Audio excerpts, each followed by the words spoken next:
American automakers are pushing back against a federal safety ruling that involves braking technology in new cars. CBS News Detroit's Kelly Vaughn has more on this. And Kelly, we're talking about that automatic braking feature. Right, automatic emergency braking. It's something that a lot of cars have in place now. It will stop you if you're going to hit a pedestrian or another car, but it's in place now at slow speeds. We're talking 0 to 35 miles per hour. Now, the federal government is now requiring that new cars sold starting in 2029 have this automatic emergency braking, but for speeds much higher. We're talking at 60 miles per hour and even faster. Speeds that automakers say is practically impossible and could actually increase crashes.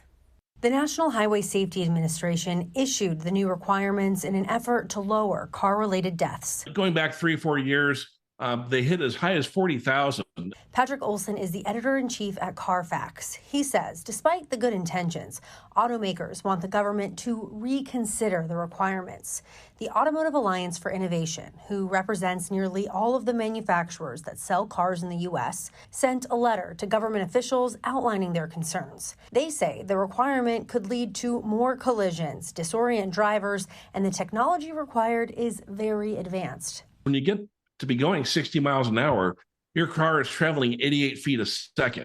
So if you can imagine your computer system having to take in an additional 88 feet in front of you every second, it's going to take a lot of computing power, and it's going to take a really sophisticated system to be able to tell parked cars differentiated from emergency vehicles, differentiated from pedestrians, and only stop when you should. Olson says it'll mean added cost to consumers, as we've seen with other new vehicle technology. Blind spot warning, automatic braking, rear cross traffic alerts.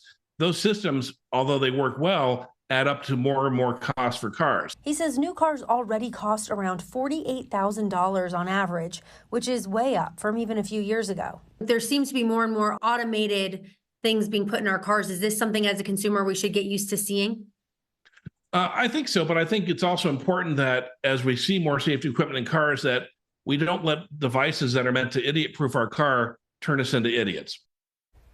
Yeah, he says his biggest fear is that all that safety equipment that is going to help drivers, it's actually going to make drivers be less involved and less engaged. So as far as next steps, those automakers, they actually have a lot of power in the government. So there's a chance that they could say, all right, let's negotiate, let's adjust this timeline for this requirement or completely change it. But there is a chance they could say, no, we believe this is what's best for safety and this is how it's going to go. It's tough, and it's a fair argument. You know, you don't want people to lose their ability to drive, but also if the safety feature is there, sometimes it's a better call. We're going to have to wait and see. All right. Thanks, Kelly.